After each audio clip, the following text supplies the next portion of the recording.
Vishnu Namdev Karnik, OBC समाज, n t दलदार समाजाचा मी एक प्रतिनिधी आहे।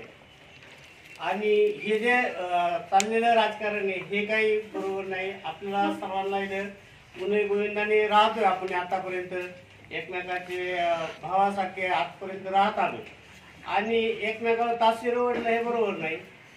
आपल्याला फक्त आपले प्रश्न जे आलेत समोर ते आपल्याला निस्तरायचे, त्याच्यावर आपल्याला बोलायचंय। आम्ही जे ओबीसीचे प्रश्न आता निर्माण झाले त्या ओबीसीच्या प्रश्नावर आतापर्यंत चर्चा करतोय। आम्ही काही कुणाला दुखवत नाही, आम्हाला दुखायचा आमचा हेतू पण नाही। आणि आम्ही उलट जे इतर माणसं आहेत आपले ते आमच्या भाऊबंधच आहेत, आम्ही त्यांनाही सहकार्य करतो, त्यांचंही आरक्षण टिकावं असंच आतापर्यंत म्हणत आलोय। पण आम्ही आमच्या आरक्षणासाठी लढतोय हेच आम्हाला म्हणायचंय। आणि या 3 तारखेच्या तयारीसाठी आम्ही सर्व गावोगाव मीटिंग घेतोय।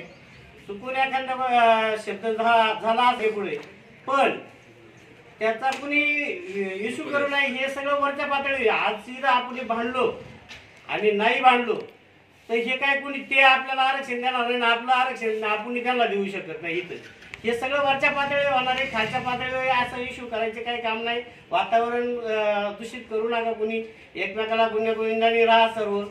सर्वांनी ज्याच्या त्याच्या प्रश्नाचा भाग येतो, ज्याच्या त्याच्यासाठी जो तो लढणार आहे त्यासाठी आपण सर्व एकमेकाशी वाद न करता आपले आपले प्रश्न घेऊन आपण ज्या आपल्याला 3 तारखेच्या मेळाव्याचं नियोजन करायचं ते करावं एवढं मी सांगतो। आणि ओबीसींना आमचा पूर्ण पाठिंबा आहे, आम्ही ओबीसी साठी लढणार। आमचा समाज आहे, आम्हाला तो आमचा हक्क आहे, संविधानाने दिलेला तो आमचा हक्क आहे, तो आम्ही बजावणार आहे। तुम्ही तुमचा हक्क आहे तो तुम्ही तुमचा बजावा, एवढंच बोलतो आणि थांबतो।